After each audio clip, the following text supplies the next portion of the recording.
I'm Chef Jasper, and today we're in the kitchen studio, of course, preparing old school dishes. We're talking about Sunday sauce, pasta with the meatballs. It's what I grew up on. It's what every Italian grew up on. It's not difficult at all to make. Let's prepare some sauce. Simple ingredients you can find at your grocery store, and of course, some special touches. I'll give you my secrets, you'll see.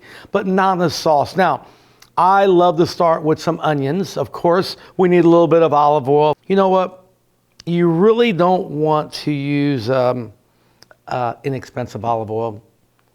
It's going to change the flavor. It really will. So I'm not talking about a really expensive extra virgin, you know, just a good extra virgin olive oil. I've been chopping up some onions beforehand. Oh, just like Nana used to prepare. And of course, we'll add some garlic to this, but not until we caramelize these onions. We want to bring all the natural sugar out of them. You'll see here.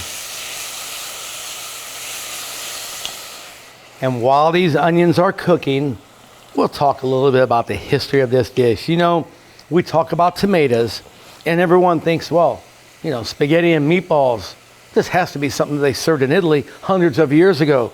But you must remember, tomatoes did not arrive in Italy until after Christopher Columbus discovered America and brought them back. But the Italians, I like to say, perfected the tomato. That's right, the San Marzano tomato, oh, it's absolutely delicious. And if you want, you can just use whole tomatoes and put them on a blender and puree them yourself, or you can just use pureed, and that's what my family has always used, just puree. And with the puree, of course, we're going to add water because it's so condensed. Now, these are cooking down just the way I like them. I really like to mince my onions as much as possible. You don't want to puree the onions, but you almost want them to disappear in the sauce. We're looking for flavor, and what else are we doing? We're building layers. When you build layers, that gives your dish flavor. We don't want to add the onions and the garlic and the tomatoes and the basil and everything together. It's not going to work. To me, this is not a crock pot dish. This is an old school, old fashioned way that Nana used to prepare the sauce, that my mother prepared the sauce, and the same way that I prepare the sauce now. All right, the caramelization is starting to happen. The onions, oh, the smell in this studio right now. This kitchen just, it smells like home. We'll just give these onions one more stir, and then we'll add the garlic. It looks like a lot of garlic. I'm not really big on garlic, but this is something that you need the garlic in. And of course, we do not want to burn this garlic at all. We want the flavor. When you burn the garlic, it's going to give the dish a completely different taste.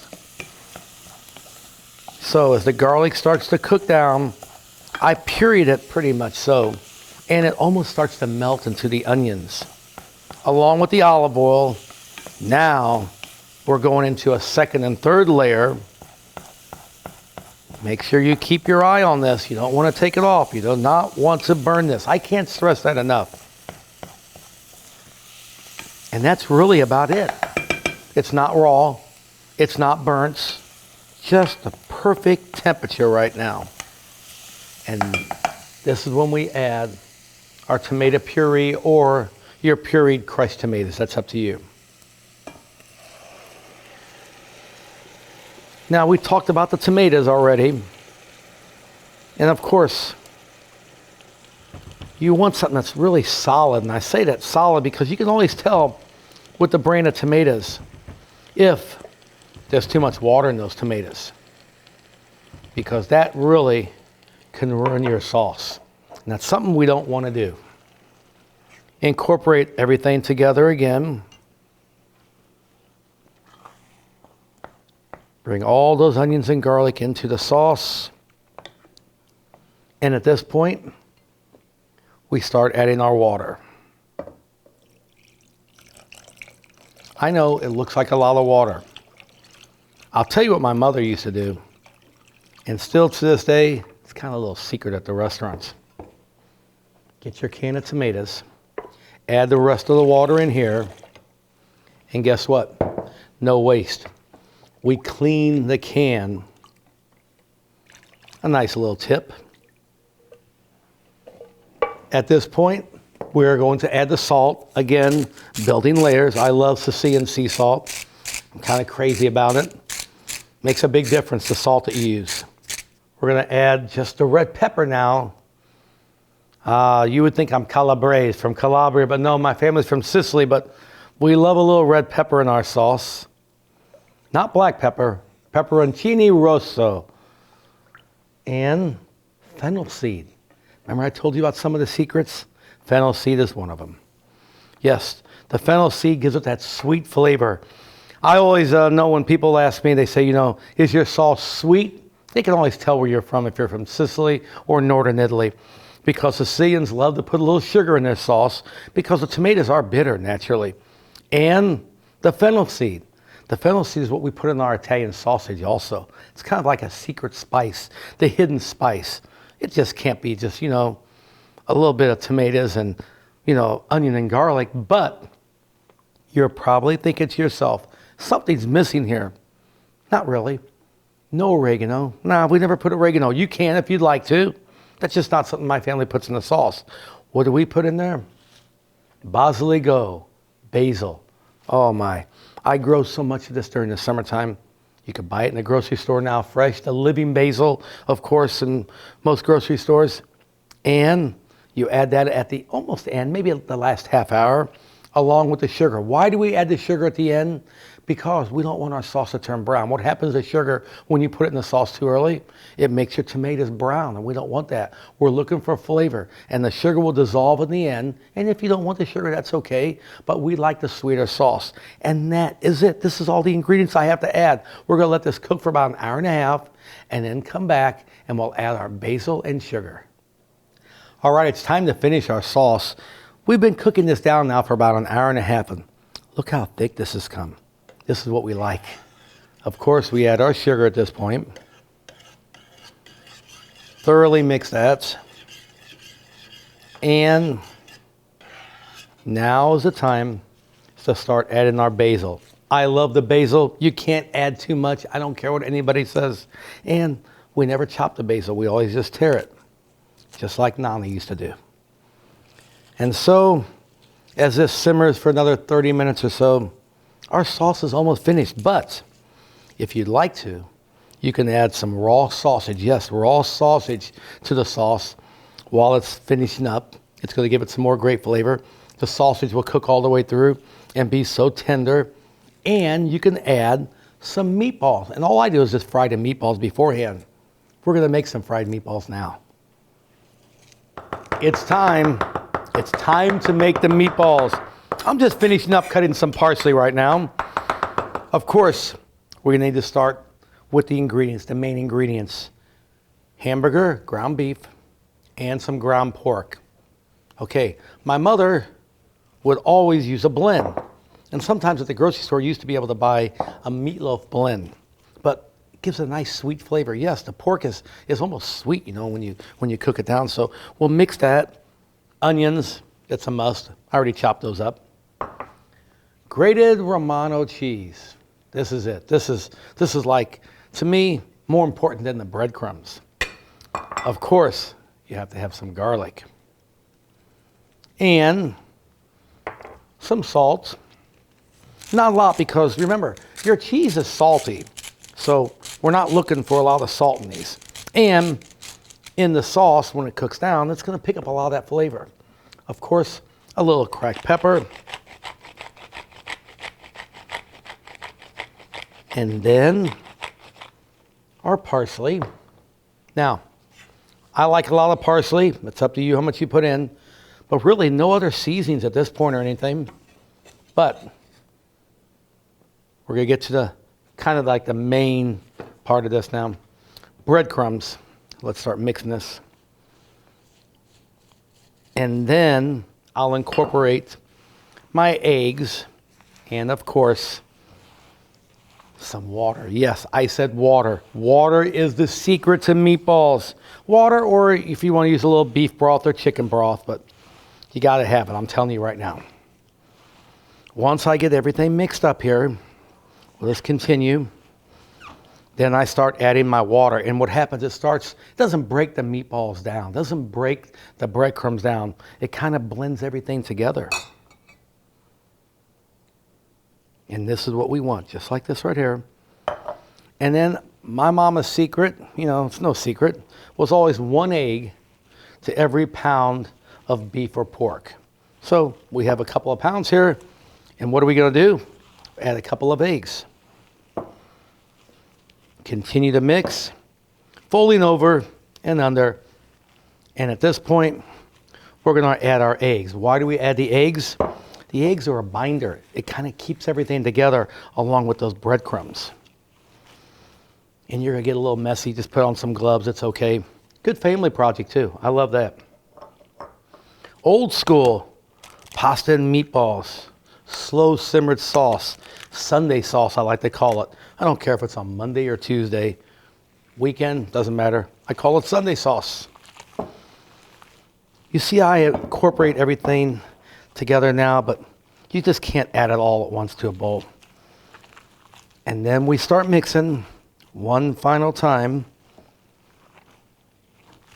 And once I get this all mixed up, of course, what I'll do, I'm going to fry them. You could bake the meatballs, but come on.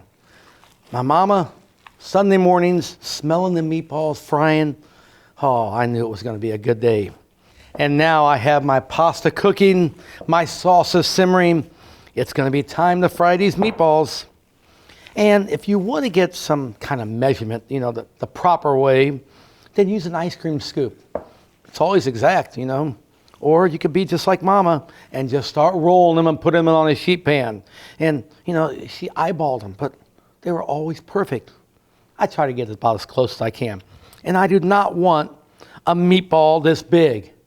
We want a meatball that's, not bite-sized, but still about this size right here.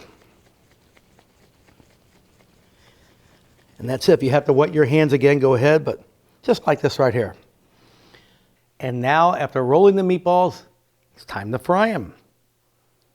Put our oil in the pan. Let it heat up.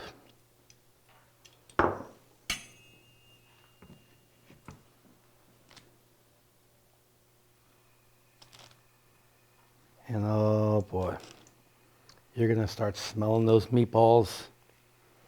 That kitchen is going to smell just like my kitchen that I grew up in. And I'm leaving some of these meatballs in the sheet pan to actually show you. We could put these in the oven if you'd like and finish them off there. About 375 for maybe, check them after about 14 to 16 minutes. Now we don't want these to burn, so after about a minute or so, we'll turn them on each side. See what I mean? Just a light little brown on there. That's all you want. You don't want them to stick, so you may want to just move them around the pan a little bit before you turn them. There we go. And remember, if you put them in the sauce, they're going to cook a little more in that sauce. We wanted to make sure they were nice and firm when we were rolling them. We don't want them to break apart. And that's why we really like to cook them ahead of time. Now, believe it or not, and I talked to my cousins about this today, my mom never did it, but her mother, of course, always put the meatballs in the sauce raw and just slowly cooked it down. It worked. I don't understand. I can't do it for some reason, but I have cousins who make it like that. So there's another option for you. And when we talk about meatballs, I can't help but bring up the story about my father and mother when they met. And after my father was courting her for a few years, really wanted that meatball recipe from my grandmother. That's what my mom says. And that's what my grandmother always said. That's the only reason that Jasper married Josephine was for her mother's meatball recipe. The recipe is still used today at our restaurant, and I'm very honored to share it with you today. And these little meatballs are ready now. Put them on the paper towels to soak off any excess oil, just like Mama used to do. Same thing if you're baking them, just take them off the sheet pan and Let them kind of, finish there. And you see, they're not perfect meatballs. These are homemade meatballs. This is what they used to look like. And of course, what I like about this, when I was growing up, I'm going to show you something else that Mama used to do for us. 4 boys, you can imagine hanging around waiting to eat these meatballs. Mama would just get the back of the spoon, flatten them down, and we'd have fried meatballs. So we always got to sneak out a few meatballs out of a batch. And then all you do is just let that cook on each side. It's just like a little fried meatball patty. That's all there is to it. And now, while that's just finishing up, we will get our meatballs and we're going to place it in our sauce, in the Sunday sauce. And we'll just let them simmer in there for a little while. Don't overcrowd the pan. You don't want to do that, but that should be about enough. Give it a nice stir. Gently, gently. That's what Mama always said. Our fried meatballs are finished. Our sauce is finished. Our pasta's cooked. It's time to mangia. Mangia bene, that's what we like to say. I'll plate all this and we'll eat. And now it's time to serve our pasta, of course. Gotta make sure everything's okay before we bring it to the family. Oh, perfect amount of red pepper, a little bit of fennel. Meatballs have been simmering there. I don't think it gets much better than this. Let's plate our pasta now. A nice generous serving for everyone to enjoy. And I have to tell you something. What I like to do with the leftover pasta, are you ready for this? I like to put the pasta back in the frying pan at the end of the day and we fry it, about 8 o'clock, 9 o'clock at night. Fried pasta, cut the meatballs in half. That's living, I'm telling you. Just look at this. I don't know. I think Mama would be proud. I think she'd probably give me an A or A minus. I don't know. But I'm telling you, this is something I would be honored to serve my family. Pasta with the Sunday sauce and old school meatballs. What I always tell everybody, mangia bene.